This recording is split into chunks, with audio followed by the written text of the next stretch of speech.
Fala galera, beleza? Estamos aqui com mais um programa aqui da nossa série. Qual que é o nome chique aí que eu não sei falar? Hoje o Kel sabe. Grand Story. Então é isso aí, roda a vinheta.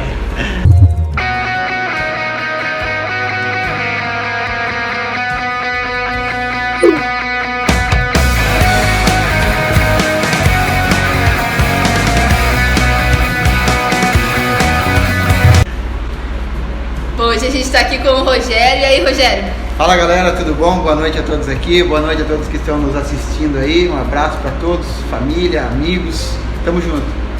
E aí, Luizão, como você tá? Fala galera, beleza? Mazauê aqui. Não vai deixar ninguém no vácuo hoje? Hoje tá aqui só numa câmera, não tem problema.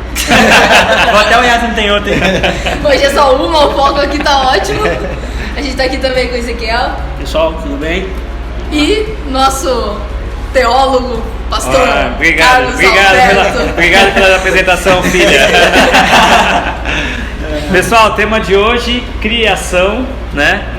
E o Rogério já vai começar usando a palavra de Deus. Exatamente, não tem como a gente falar de criação sem usar a Bíblia, né? Pra gente se espelhar, né? E eu tenho um verso aqui pra gente começar, que está em Hebreus 11, né? Se vocês quiserem achar aí, vocês aí em casa também quiserem abrir a sua Bíblia para estar acompanhando com a gente. Hebreus 11, capítulo 11, versículo 3. Diz assim: pela fé entendemos que os mundos foram criados pela palavra de Deus, de maneira que o visível não foi feito do que se vê. Olha só. O que vocês têm a dizer aí sobre essa declaração da Bíblia? Rogério, agora já com esse texto que você usou, eu achei que você ia usar outro, mas já que você usou esse, eu já vi argumentos de pessoas que dizem crer em Deus, mas querem dispensar o Gênesis. Né? Tipo assim, não, acredito em Deus, tal, mas o Gênesis é alegórico. Se o Gênesis é uma alegoria, então todas as citações do Gênesis, por tabela, acaba sendo uma alegoria também, é tudo fantasia? O que você acha aí? Eu acho que não, né? Eu acho que a Bíblia em si, né? Ela não tem nada de uma alegoria e coisa assim. Ela vem para nos ensinar alguma coisa, né? Legal. É interessante a gente entender um ponto, né? Eu citei isso de propósito porque quando a gente pega a Bíblia e a gente vai estudá-la, como nós estamos fazendo, nós temos que, cada vez que a gente vai ler um livro da Bíblia, a gente tem que entender qual o estilo do livro, né? Por exemplo, eu vou ler o Gênesis. Que tipo de livro está no Gênesis? Que tipo de texto está no Gênesis? Êxodo, Levítico, tá? Vou usar só a base ali, Gênesis e Êxodo. Ali é um livro poético? É um livro poético? É um livro histórico? Então, ali conta a história de um povo, né? Vai contar a história desde a criação até a formação de Israel, até a saída do Egito, até eles chegarem em Canaã ali, no final do Êxodo, começando os Juízes ali, a conquista ali de Canaã. Então, nós temos a história de um povo, né? Aí tem uma outra parte, se você chegar em Salmos, por exemplo, você sabe que ali é poesia, você tem livros poéticos. Se você vai para o Apocalipse, você tem uma parte profética, cheia de símbolos. Mas o que a gente quer frisar logo de cara aqui, é que é o seguinte: quando a Bíblia fala de criação, ela está falando de uma história, de algo literal, não é fictício. É assim que você entende aí, Ezequiel? Exatamente assim. Quer complementar alguma coisa? Quer comentar alguma coisa que você viu sobre o assunto? Alguma crítica sobre essa questão? Sim, tem várias vertentes filosóficas que trabalham sobre isso, né?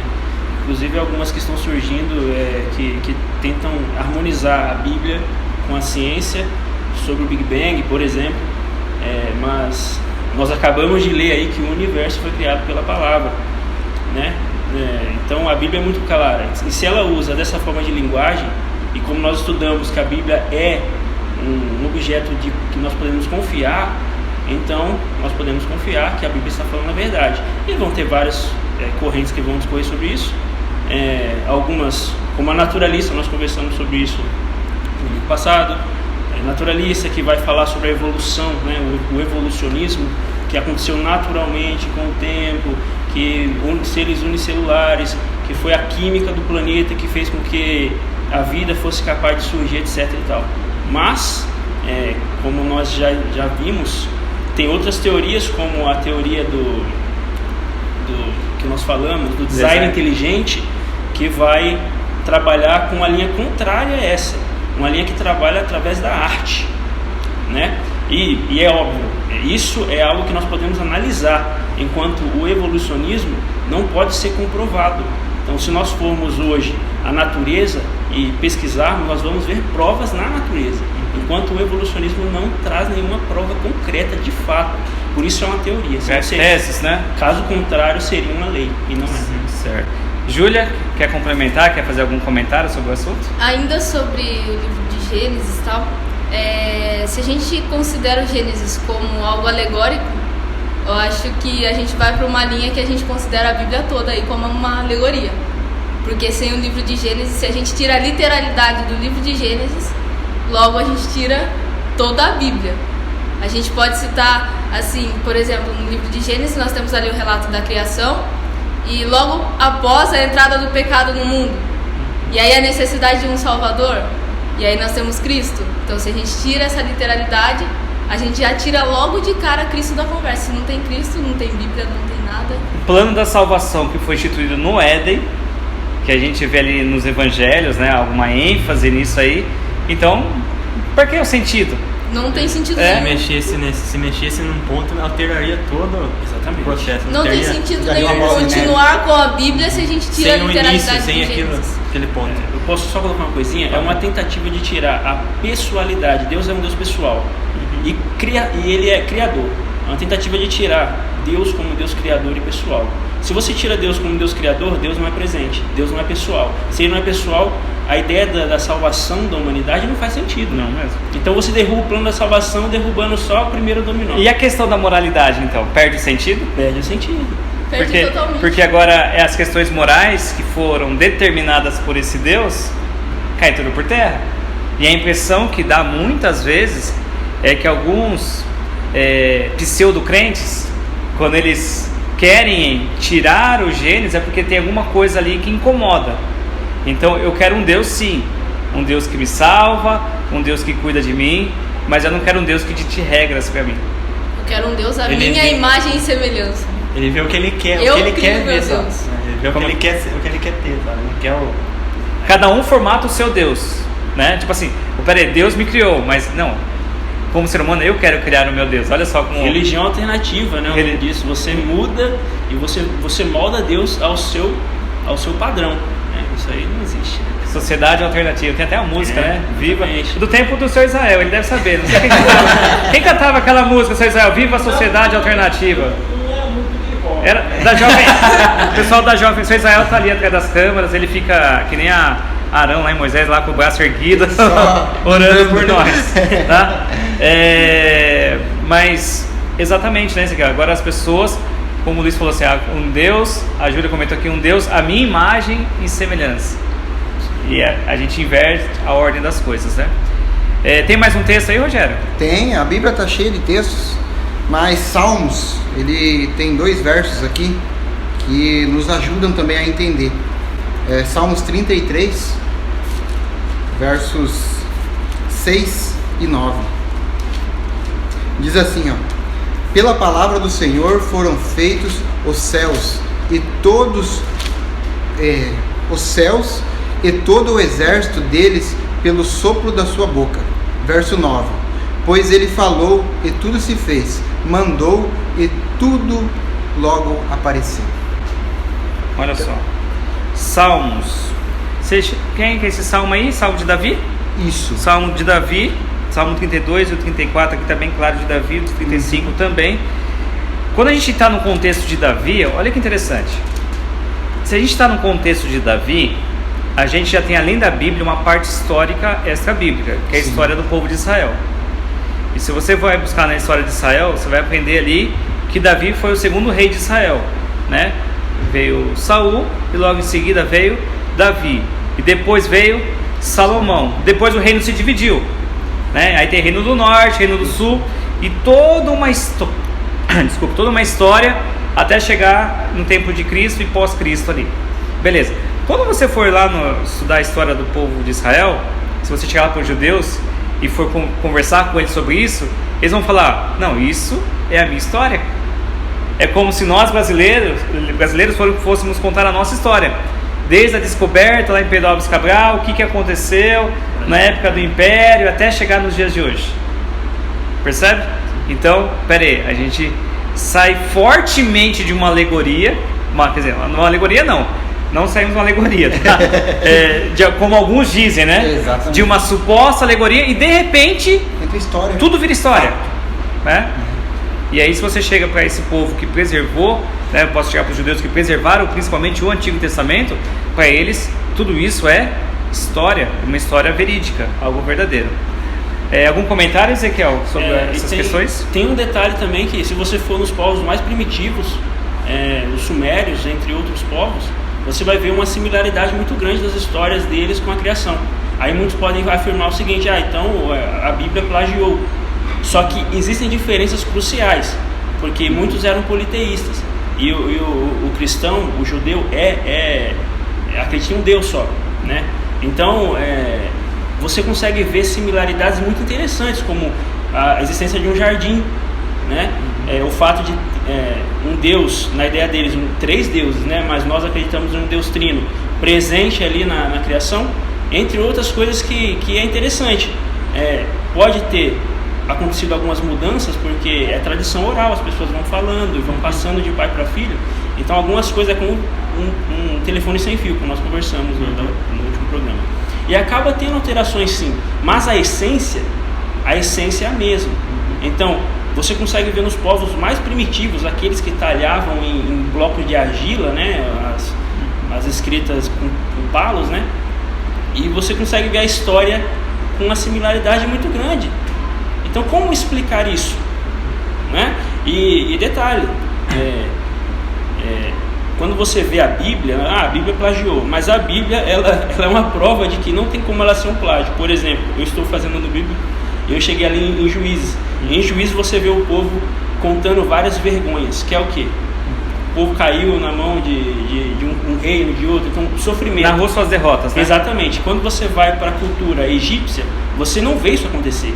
As vergonhas eram apagadas. Então, um povo não quer passar a sua vergonha adiante. Então, quando nós vemos a Bíblia passando isso adiante, explicando e trazendo Gênesis como ela traz, então você pode acreditar mais, porque de fato ela não omite nem as coisas boas nem as coisas ruins. Então você pode comprovar isso até nas civilizações mais antigas do mundo, né? Sim. Isso é interessante. É interessante isso aí que o Ezequiel falou, que como a gente vai entender essa similaridade de outras crenças com a Bíblia. Se a gente voltar na história, a gente vai perceber criação, chega em Noé e aí chega no dilúvio. Se você usar a cronologia bíblica, da criação até o dilúvio, mais ou menos ali 1.600 anos. Olha que interessante. Então, da criação até Noé, mais ou menos 1.000 anos. Depois, mais 500 e poucos anos, 600 anos, vem o dilúvio. Né? Então, veio o dilúvio. Depois do dilúvio, o pessoal não demorou muito tempo. Os 3 filhos de Noé trabalhavam bastante, fizeram um monte de filhos, né? E aí os netos velhos povoaram, né? Povo com bastante coisa para fazer. E aí encheram de gente a terra. E aí o que o relato bíblico fala ali ainda no Gênesis? Que pouco tempo depois começaram a construir o quê? Uma torre, com medo de um novo dilúvio. E Deus tinha feito uma aliança com eles ali. E lembra o arco-íris que apareceu quando eles saíram ali? Era uma aliança, um sinal ali que Deus não iria destruir a terra mais com a água. E detalhe, passou alguns anos, encheu a terra e o povo se esqueceu. Deus destruiu a torre e misturou o quê? As línguas. E nesse misturar das línguas, o que aconteceu com o povo? Naturalmente eles foram se espalhando. E aí, da linhagem de sempre, nós falamos o povo semita, veio a linhagem que chegou até Abraão, né? E é nessa linhagem que vai chegar em Abraão, que vai chegar em Isaac, que vai chegar em Jacó, que vai chegar nos filhos de Jacó, nos 12, que nós vamos chegar depois em Moisés, que escreveu o Gênesis. Percebe? Então você fala assim, poxa, tem um fio que se você vai puxando, você vai ter uma linha histórica. De Sem, vai chegar até Abraão, Isaac, Jacó, 12 filhos, um deles José, vai parar no Egito e a história vocês conhecem. 430 anos no Egito, Deus levanta Moisés. E aí Moisés, quando tira esse povo do Egito, que Moisés que vai escrever. E quando Moisés escreve a criação, ele foi inspirado por Deus. Moisés escreveu alguma coisa que ele ouviu de pai para filho? Pode ter sido, mas a gente sabe o quê? Que o próprio Deus inspirou Moisés a escrever. Moisés, escreve os relatos. Por que Moisés teve que escrever? Porque o povo, em grande parte, talvez já tinha o quê? Esquecido. O Kel falou, tradição oral. A história de Deus, a história da criação era passada de pai para filho de forma oral. Percebe um detalhe, até Moisés não existia Bíblia. Deu certo até nem assim, nem rolo como foi escrito os primeiros, né? Eram rolos, pergaminhos e papiros. Mas não tinha. Então, olha como a gente vai entender essa noção. Poxa, e Deus tinha um povo que ele foi guiando, mas tinha outros povos. Os povos conheciam a Deus como? De ouvir dizer, né? Israel tinha como? Tinha os profetas no meio, né? E Deus preservou. E quando ele levanta Moisés ali, Moisés escreve por quê? Para não se perder a história. E aí depois de Moisés em diante, a história já é mais tranquila de ser contada, porque entramos ali no período de Juízes, logo depois em Reis. E quando você pega o livro de Reis, por exemplo, você vai ter o que lá?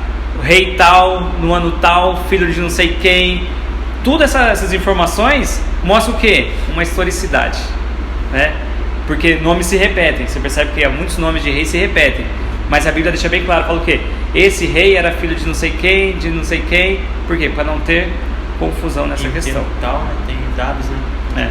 E aí quando a gente pega essa linha, estou pegando essa linha lá para cá, mas quando a gente volta no tempo, automaticamente chega onde? Na criação. Na criação, né? E aí, se você até, a gente pode voltar no tema da semana passada, a questão de confiança na Bíblia, né? Quando você vai para a Bíblia fala que os primeiros povos estavam onde a Arca de Noé parou, por exemplo. Fala que ela parou lá no Monte Ararat, que hoje é a região da Turquia, lá na região da Mesopotâmia.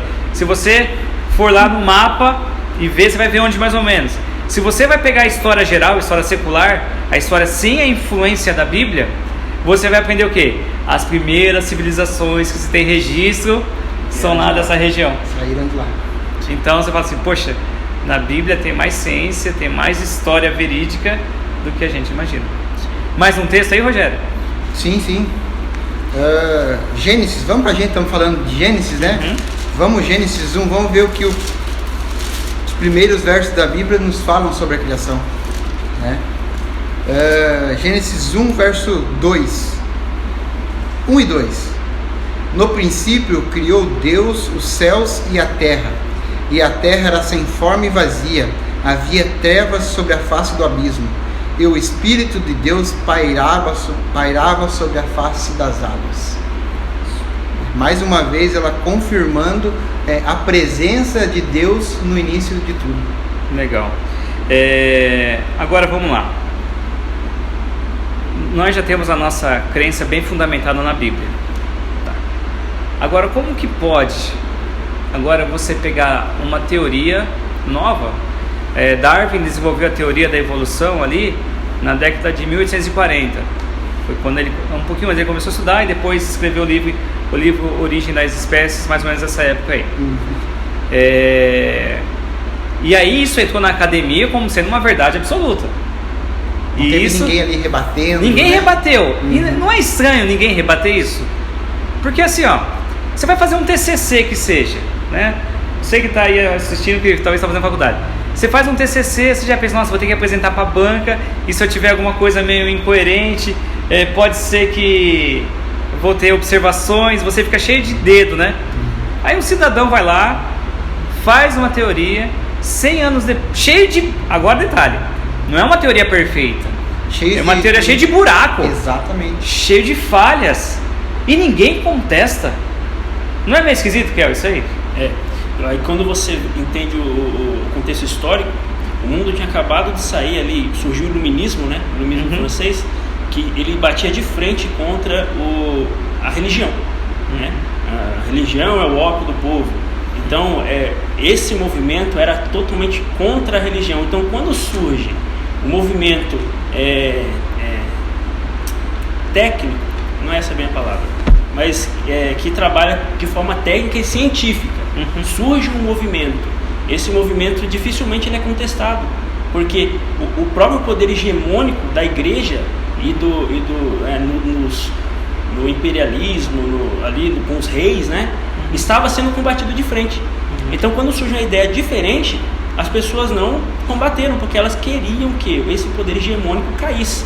Então você não vê, apesar de terem alguns, como Galileu Galilei, que é um homem que ele era cristão, né? Você vê que é um homem genial, né? Mas ainda assim não surgem posturas contrárias a ponto de refutar ou tentar refutar essa teoria, né? Por conta do próprio iluminismo que surgiu e cresceu, né? O humanismo, etc. Uma corrente filosófica, podemos dizer assim, uma corrente filosófica que precisava de uma base científica, mesmo que ela fosse bem rasa, né? Ele precisava de alguma base, porque não tinha uma base nenhuma para refutar a igreja. Agora, é bom a gente sempre lembrar, que quando a gente vê essa refutação para a igreja, a gente tem que pensar que as igrejas, estou falando assim, do século, vamos dizer, não as igrejas, mas a igreja predominante do século 17 para trás ali, estou falando de 1800 para trás, era a igreja católica. Sim.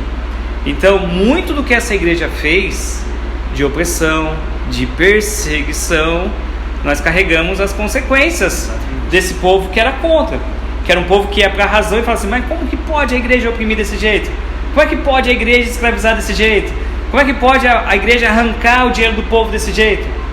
Então, essa aversão à religiosidade, podemos dizer assim, tinha um porquê. Eles não estão totalmente assim, sem razão, uma revolta do deles. nada. A revolta deles, exatamente, não é do nada, tinha um porquê.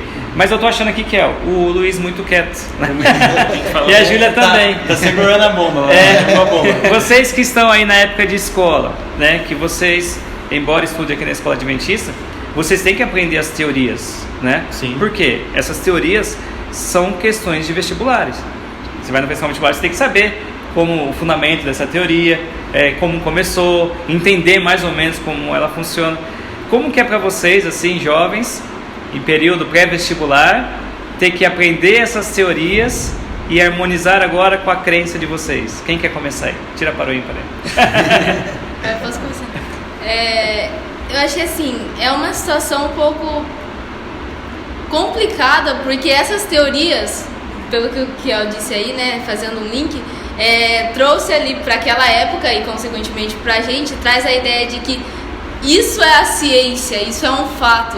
Então a gente vê, eu particularmente gosto muito de estudar ciência, essas coisas, e eu sigo assim redes sociais, várias páginas que trazem assim vários estudos, e eles veem a evolução, o Big Bang como um fato. Até esses dias atrás eu estava vendo ali o Instagram, uma rede social comum, mas em uma página de ciência, trazendo ali algumas frases, sabe? E uma delas era: aceite, a evolução é um fato. Então assim, eles trazem como algo assim totalmente certo, e a gente sabe que não é, porque a própria teoria da evolução tem muitas falhas. E pra gente que é cristão, acaba assim, a gente tem que ter um posicionamento de refutar isso aí com o que a gente sabe, entende? Então, às vezes até mesmo assim, a gente ainda está no ensino médio, então não chegou uma fase mais complicada de uma faculdade, alguns professores que ficam em cima, mas algumas pessoas já comentam, já chegam, porque a evolução é um fato, porque você tá vendo, isso é ciência, e tudo... E não é. E não é. Mas eles trazem isso somente como isso é a ciência, isso é a verdade, e somente isso que a gente pode estudar. Quando você olha o livro lá, tá como? Tá como teoria ou é um fato científico a evolução? Uma teoria. Aparece como uma teoria. Então a teoria, ela pode ser, como pode não ser. Então eu falo que é até diabólico, porque você fala uma teoria, mas você prega como se fosse verdade. Uma verdade absoluta. Falando de teoria, inclusive esse mesmo site, que é essa mesma página que eu vi, eu fui acompanhar os comentários, né, o pessoal que acompanha a página, e várias pessoas chegavam falando que os cristãos entendem esse negócio de teoria como uma hipótese e não sabe compreender esse negócio. A teoria, ela é um fato, isso e aquilo, e aí eles começam a teoria comentar. Se então, fosse ela se torna um fato depois que ela é verificado, constatado e chegado a um resultado. Se torna uma lei, né? Aí sim, é assim. E aí, se a gente se posiciona, a gente fica numa posição de que é crente, então é a pessoa que tem receio de conhecer, receio de estudar, a pessoa que não quer lidar com a ciência, então é a pessoa que quer crer nos mitos. Mas quando a gente vai para a Bíblia, a gente tem muito mais ciência do que algumas teorias. E detalhe, o que nós mais queremos é estudar a ciência. Exatamente. Só para comprovar aquilo que nós acreditamos. Exatamente. Pastor, tem uma coisa que ela falou que é interessante. A ciência, muitas pessoas aí fora consideram a ciência como um ente. A ciência não é um ente, é um método científico para comprovar algo. Então, nem toda teoria, eu vou teorizar sobre algo. Aquilo não é algo... A conclusão pode ser contrária. Pode ser contrária. Então, é um método, não um ente. Entendeu? Não é algo, vou consultar a ciência. Não, eu vou usar de método científico para chegar a determinado resultado. É como uma fórmula que você usa para chegar a um resultado. Exatamente. Você coloca os fatores nessa fórmula e ela vai dar o resultado ali depois. Vamos ver uma opinião. Vou aproveitar aqui, nós vamos ter uma participação especial. Os cientistas acreditam que a perfeição e a complexidade da natureza comprovam a existência de um ser superior. O que há por trás do bater das asas de uma borboleta? Ou das cores vibrantes das penas dos pássaros? O que há em comum entre a concha do mar e a força dos furacões? Que mistérios guardam as nossas células e o DNA, o responsável por tudo o que somos? Os homens reunidos nesta sala são os principais nomes de um ramo da ciência que pretende responder questões como estas. Ao contrário do que a gente apregoou por 150 anos, há evidências de inteligência na vida e no universo. Eles são estudiosos do chamado design inteligente, uma linha de pesquisa que acredita que a complexidade da vida e a perfeição da natureza comprovam a existência de um ser superior. A vida foi feita pronta, o universo foi feito pronto, planejados por um ser extremamente inteligente, com design, com arte, com perfeição. E revolucionou os Marcos Eberlin coordena o Núcleo de Pesquisa em Ciência, Fé e Sociedade, recém-inaugurado por uma das maiores universidades de São Paulo, em parceria com instituições americanas. Outro defensor do design inteligente é o doutor em bioquímica e professor americano Michael Behe.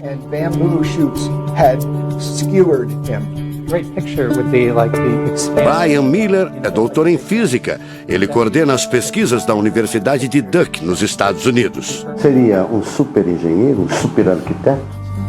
Você pode dizer isso, responde o físico. Um arquiteto que tinha a vida em mente, um criador que fez a vida deliberadamente. Also, when you look at life itself, não é de hoje que os cientistas procuram pistas deste arquiteto da vida. Galileu Galilei, o célebre físico e astrônomo italiano, disse há mais de 400 anos que a matemática é o alfabeto com o qual Deus escreveu o universo. accidentally caused. Life is not an accident. O americano Douglas Axie estuda biologia molecular há mais de 25 anos. Ele garante: não existe a mínima possibilidade de a vida ser um acidente, um acaso da evolução do planeta. Para ele, as células são complexas demais e só podem ter sido criadas, de propósito, por um ser inteligente. Literally machines that are made out of molecules. Dr. Michael Behe concorda. Ele compara a célula a uma fábrica repleta de máquinas e veículos. Ela produz e troca com as células vizinhas os elementos fundamentais à vida. Tudo coordenado por uma espécie de computador central, o chamado DNA. Você já deve ter ouvido falar dele. O DNA é um conjunto de informações genéticas que definem as características dos seres vivos.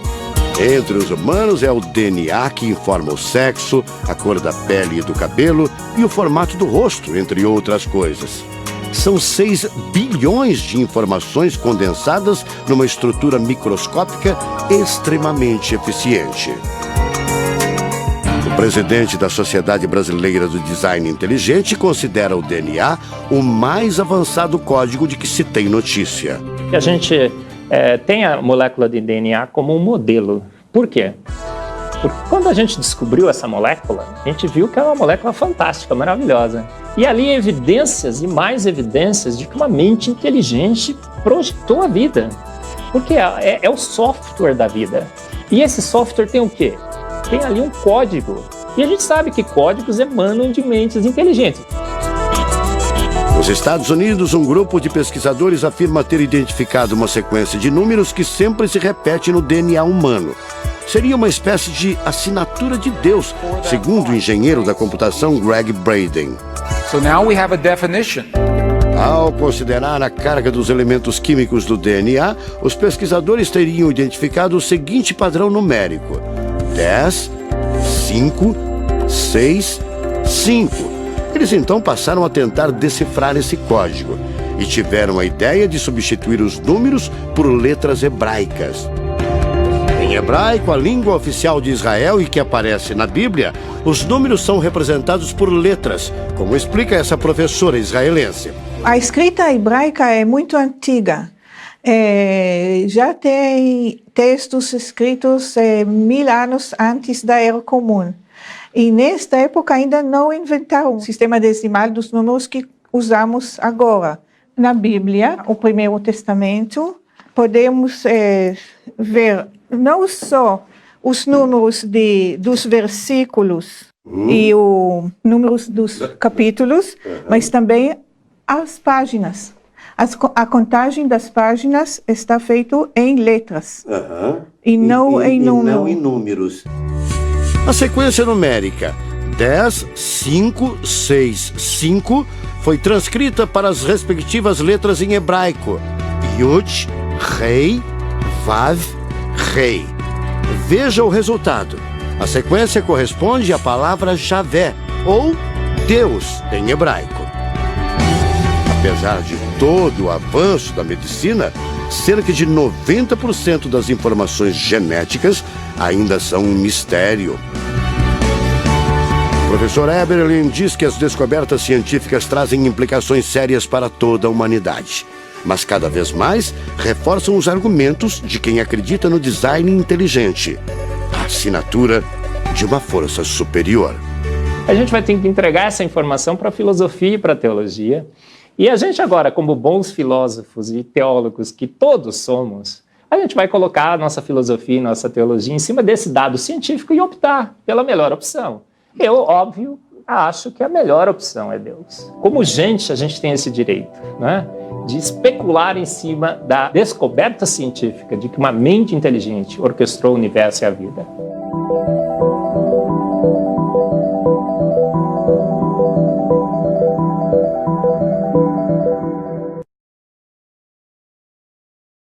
Cara, eu achei muito legal esse vídeo. Top. O que vocês acharam? Interessante. Muito interessante. Parte final aí que ele fala aí das letras, dos números, aí muito interessante. Muito da. Kiel, você que é o filósofo da turma aqui, a barba, Isso. a barba. Você tem, o que você tem para contribuir nesse assunto aí? Sobre o design inteligente, é só uma contribuição, né? Só a título de curiosidade, cada cromossomo humano tem cerca de 20 bilhões de bits de informação. Quem mexe com computação vai entender o que eu estou falando. 20 bilhões. Se nós fôssemos transformar uma letra de qualquer alfabeto em bits de informação, cada letra teria em torno de 6 bits de informação. Então, se nós pegássemos... Vai multiplicando ali, na cabeça aí. Se nós pegássemos esses 20 bilhões de bits de informação e transformássemos em livros, daria em torno de 4.000 livros de 500 páginas. E detalhe, cada cromossomo, nós temos 46 no nosso DNA. Cara, isso do acaso. Eu não acredito que isso venha do acaso. Você sabe com quem ele aprendeu isso aí? Um tal de Enéas, né? Enéas. João, roda o vídeo do Enéas aí. Quanto mais os telescópios se desenvolvem, os radiotelescópios, quanto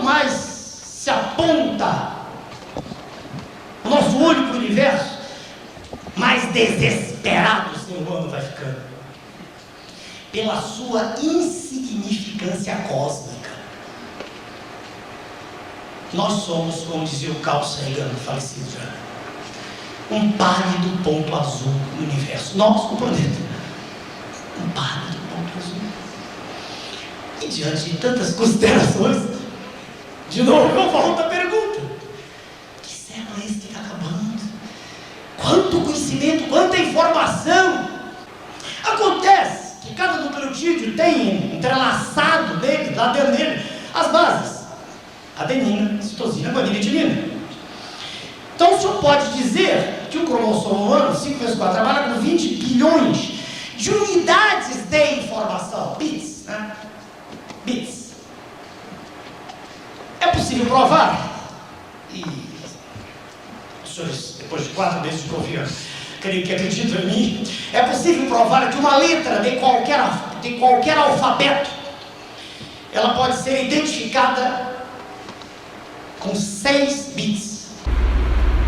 Bom, chega de Enéas. Muito boa essa contribuição, Luiz. Pegou a cola do Kiel, né? Você achava coisa na cabeça dele, esse negócio de bilhões, de bilhões? Não, você acha?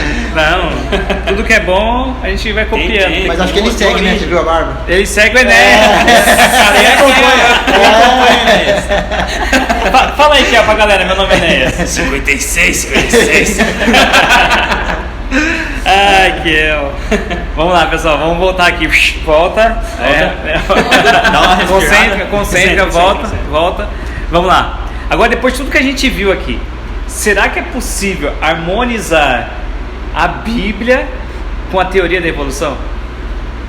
O que vocês acham? Alguns estão tentando, né? Quem está tentando? Tem um vídeo aí do Papa que está tentando harmonizar tudo isso aí, né? Mais um vídeo? Hoje é cheio de vídeo, né? A época da YouTube é isso aí, pessoal. Mais um vídeo. Agora, esse é curtinho, né? Esse é um vídeo bem curtinho. É do Papa Francisco querendo harmonizar teoria da evolução com a Bíblia. Assiste aí e vamos refletir. Já chegamos na parte final aqui do nosso estudo de hoje. O Papa Francisco surpreende mais uma vez ao afirmar que Deus não fez o mundo com uma varinha mágica. Ele reconheceu as teorias da evolução de Darwin e o Big Bang, a explosão que deu origem ao universo. A declaração foi feita na Academia de Ciência Pontifícia. Diante de vários estudiosos e acadêmicos, o Papa disse que a criação do mundo não era obra do acaso, mas derivava de um princípio supremo de criação por amor, e completou: O Big Bang, que hoje se pone all'origine del mondo, non contraddice l'intervento creatore divino, ma lo esige. Ele falou que as teorias do universo e da evolução estão corretas e fazem parte do plano divino. Criticou a interpretação de pessoas que leem a Bíblia e acham que Deus é um mago e criou o mundo apenas com uma varinha. Antes de Francisco, os papas Pio XII e João Paulo II já haviam se declarado a favor das ideias do evolucionismo. Bom, a gente acabou de ouvir aí a opinião do Papa Francisco sobre o assunto e vocês percebem que é uma opinião que está arrastando multidões para esse lado, tá? Mas a gente sabe que dentro dessa ideia existe um grande conflito envolvido, tá? Agora eu vou convidar vocês a abrir a Bíblia. Você que está assistindo de casa também pode abrir aí Apocalipse 14, o verso 6. Interessante aqui que Apocalipse 14 vai ter as 3 mensagens angélicas para o povo de Deus agora no tempo do fim. É a mensagem que nós devemos pregar isso. E olha o teor dessa mensagem. Apocalipse 14, verso 6. Lê aí, Júlia, pra gente. Lê. Vi outro anjo voando pelo meio do céu, tendo o evangelho eterno para pregar aos que se assentam sobre a terra. E cada nação, e tribo, e língua, e povo, dizendo em grande voz: temei a Deus e dai-lhe glória, pois é chegada a hora do seu juízo. E adorai aquele que fez o céu, e a terra, e o mar, e as fontes das águas. Para aí, olha só, a primeira mensagem angélica já tem uma advertência: temei a Deus e dai-lhe glória. E adorai quem? Darwin? Deus Não. Criador. Adorai o Deus? Meu, é muito claro aqui a ênfase: adorai o Deus Criador. tá? Ele criou. E detalhe que o Papa Francisco, eu acho que ele foi muito infeliz, eu não concordo com ele, né? Respeito aqueles que concordam, mas nós não concordamos. Porque ele fala assim, Deus não é um mago. É lógico que Deus não é mago, Deus é Deus. Muito mais que um mago. Se você fala que ele não pode criar as coisas do nada, você também não pode falar que Jesus ressuscitou Lázaro. Por quê? Pelo poder da sua palavra, ele deu vida. Então, se for analisar esse ponto, você pega o Evangelho de João e risca os sinais que tem lá, os milagres. Porque Jesus da água, ele fez vinho. Um cego fez enxergar, um paralítico fez andar. E aí, multiplicou os pães. Não tinha pão. Ele não precisou de 1 milhão de anos para evoluir ali, transformar, evoluir o peixe, né? Fazer fermentar. O peixe. Não, detalhe, não foi só pão e peixe, né? A multiplicação dos pães ali. Não precisou de milhares, não. Pelo poder da sua palavra ali, diz que eles iam tirando do cesto e simplesmente ia multiplicando. Então, peraí. Não precisou de uma varinha mágica. Não precisou. Ele é Deus. Sim, Salabim. Não, nada disso. Sua palavra basta. Como que foi com Lázaro, Júlia? Você lembra? O que aconteceu quando ele chegou em frente à sepultura de Lázaro? O que ele disse? Lázaro, sai pra fora. Detalhe, o corpo cheirava mal já. Tá fedendo já. Não foi uma coisa de... Morreu, foi 4 dias, né? No quarto dia ele chegou ali. No quarto dia, agora, o corpo cheirava mal. Já viu uma carniça? Já pensou você pegar uma carniça... Decomposição, né? Já tava ali cheirando mal. E agora ele fala... E aí a célula ali, tudo se reconstitui. Lázaro torna a vida pelo poder da sua palavra. Por que a gente está levantando esse ponto? Porque se eu rasgar o Gênesis, porque eu não posso acreditar num Deus que pelo poder da sua palavra cria as coisas, eu também vou ter que descrer do Jesus que fez isso. Exatamente. Porque Deus não pode e Jesus pode. Então se eu começar a rasgar o Gênesis, logo eu vou ter que rasgar o quê? Os Evangelhos. E se eu rasgar os Evangelhos, as cartas perdem sentido.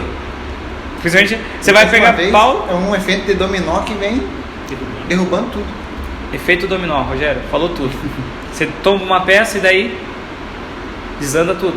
Então assim, a gente vê a incoerência nisso. Então, mas assim, a advertência de Deus. Essa advertência, nós devemos levar essa advertência ao mundo. Povo, temer a Deus, dar-lhe glória, adorai o Deus Criador. Segunda mensagem, leia aí, Luiz, versículo 8. Seguiu-se outro anjo, o segundo, dizendo: Caiu a grande Babilônia, que tem dado a beber a todas as nações do vinho da fúria, da sua prostituição. Opa, ó a segunda advertência.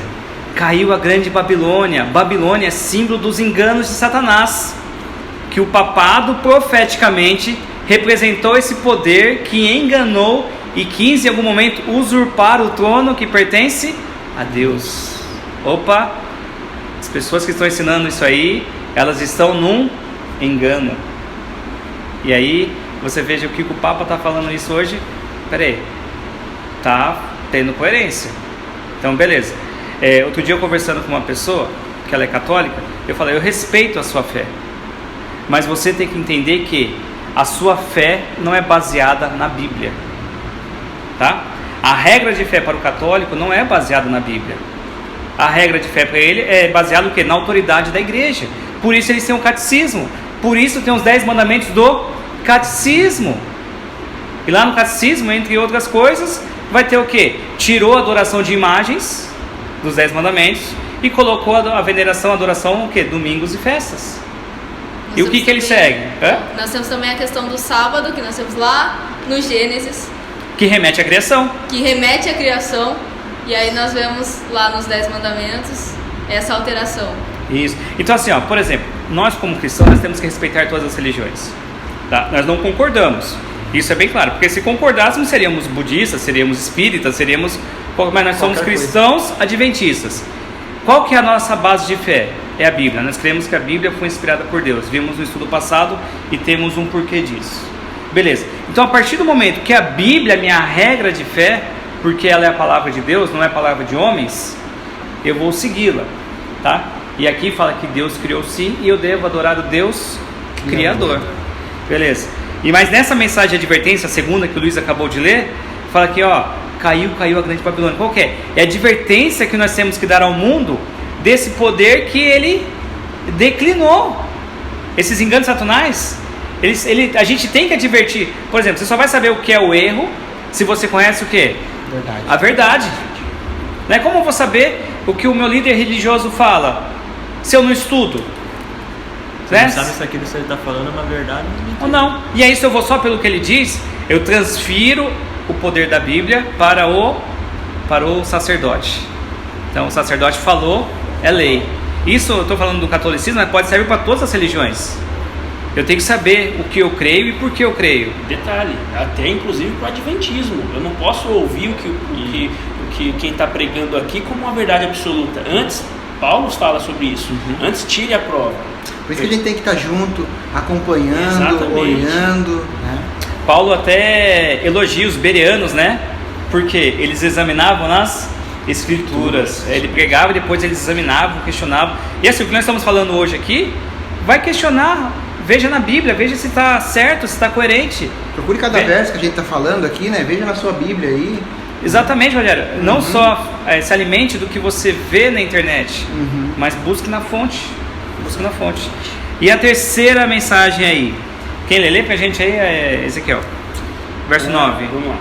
Seguiu-se a este outro anjo, o terceiro, dizendo, em grande voz: se alguém adora a besta e a sua imagem e recebe sua marca na fronte ou sobre a mão, também este beberá do vinho da cólera de Deus, preparado sem mistura no cálice de sua ira, e será atormentado com fogo e enxofre diante dos santos anjos e na presença do Cordeiro. Isso, tá bom. Então vai falar aqui da marca da besta, não é o estudo de hoje, mas é só para a gente lembrar que é a terceira mensagem, né? Ok, o que ele fala aqui? Se alguém adorar a besta é um poder que vai querer o quê? Tomar o lugar de Deus e vai querer impor uma religião para o mundo que nós vamos discordar. Olha só que interessante, nós vamos discordar, já estou falando que nós vamos discordar. E nessa discordância, nós não recebemos a marca da besta. Só que o Ezequiel não leu o texto inteiro, aí fala assim, quem não receber a marca da besta, ou seja, quem discordar, não recebe. Né? Quem não recebe não pode comprar e nem vender. E aí a gente percebe que uma última perseguição que vai se levantar neste mundo antes da volta de Cristo. E vocês percebem agora o centro do grande conflito que está aqui envolvendo a criação? Então assim, a gente percebe que na última batalha que nós vamos viver é uma batalha que ela começa onde? Aqui, ó, na mente das pessoas. E eu só ler o verso 12 aqui, que pode diz ler? O seguinte: aqui está a perseverança dos santos, os que guardam os mandamentos de Deus e a fé em Jesus. Olha só, termina aí e já fala assim, aqui está o quê? A perseverança, né? Os que guardam os mandamentos da onde? Que estão aonde? Na Bíblia, né? E um detalhe, e a fé em Jesus. A gente tem que sempre reforçar isso, porque sabemos que vivemos um grande conflito, e dentro do último grande conflito que a igreja vai viver aqui, o que vai estar em jogo existe um Deus Criador, né? Então se você acredita no Deus Criador, você vai fazer algumas coisas, e dentre elas, a fé em Jesus, fé e obediência. Somos salvos pela graça, mediante a fé, isso é um presente de Deus. Nada que nós fazemos era para ser salvo, fazemos porque já estamos salvos. Isso tem que ficar bem claro, né? Senão a gente cai num legalismo, né? Salvação pelas obras aí. Mas esse foi o estudo de hoje, tá? Cremos um Deus Criador, temos uma base bíblica para isso, podemos ir para a ciência, podemos ver outras fontes para entender isso, mas tudo aponta para quê? Né? Por exemplo, tudo que nós vimos hoje, tendo uma base até palavras, né? Citações de Enéas, citações de Marcos Ebrem, né? Porque usamos essas citações de pessoas famosas, pessoas estudadas, até para comprovar o que a Júlia disse aqui, que às vezes as pessoas acham que, para comprovar não, né? Para comprovar as pessoas que tentam questionar o crente, achando que o crente não quer estudar, que o crente não quer buscar a razão. Pelo contrário, estuda muito mais. Como que é, Luiz? Estuda muito mais ainda. E tem o interesse em buscar. E quanto mais a gente tem fontes e informações seguras, nós vamos atrás, né? E mas nós vamos pegar. Nós vamos ter mais certeza. Nós vamos testar, né? Quer deixar alguma fala final aí, Rogério? Eu acho que tá bem explicado, né? Acho que o povo vamos estudar, que aqui está, né? A nossa verdade, o nosso guia, nosso manual, aí a vida. Beleza. Tá bom aqui, pessoal? Foi bom? Ótimo. Então, beleza, pessoal. Agradeço aí vocês. Fala aí, você não falou que ia mendigar um like no final? Deixa o like aí, rapaziada. Pessoal, compartilha o vídeo aí com os amigos. Se gostou, compartilha, deixa o like, se inscreve no canal aí. É isso aí, Luiz. Que Deus abençoe vocês, tá? Vocês que estão assistindo aí. Isso é um estudo bíblico, tá? Nós usamos a Bíblia, usamos acontecimentos, usamos história, porque um pouquinho ali, um pouquinho aqui, nós vamos aprendendo e crescendo em graça, né? E o nosso maior objetivo é levar esperança para as pessoas. Beleza? Boa noite. Valeu. Tchau, gente. Valeu, pessoal. Boa noite, Tchau. Valeu, João. Valeu, João.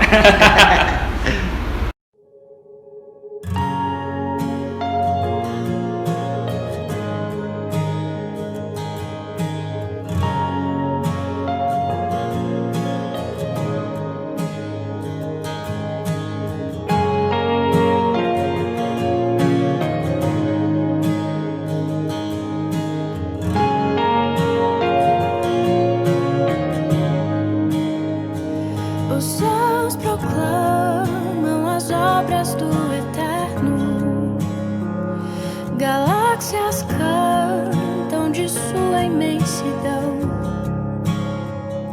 e uma voz com sons de glória ecoa em toda a criação, do grão que faz a vida e romper o esplendor, o invisível faz nascer, e uma voz com sons de glória ecoa em nosso coração. Diante dele nos rendemos, é tudo por ele, tudo por ele, a ele a glória e para sempre, é tudo por ele, tudo por ele.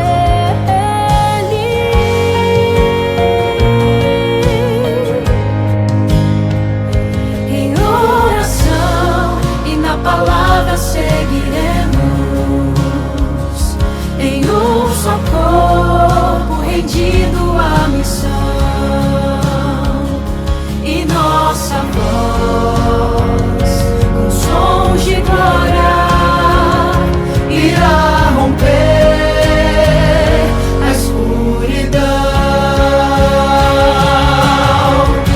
Diante dele nos rendemos, é tudo por ele, tudo por ele,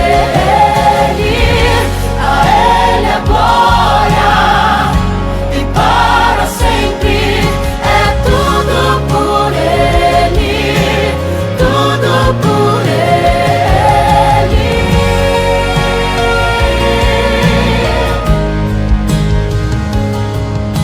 A ele a honra, a glória e o louvor, que o reino seja em nós, e nossa vida só por ele. A ele que seja, que o reino seja em nós, nossa vida só por ele. A ele a honra, a glória e o reino seja em nós, nossa vida só por ele.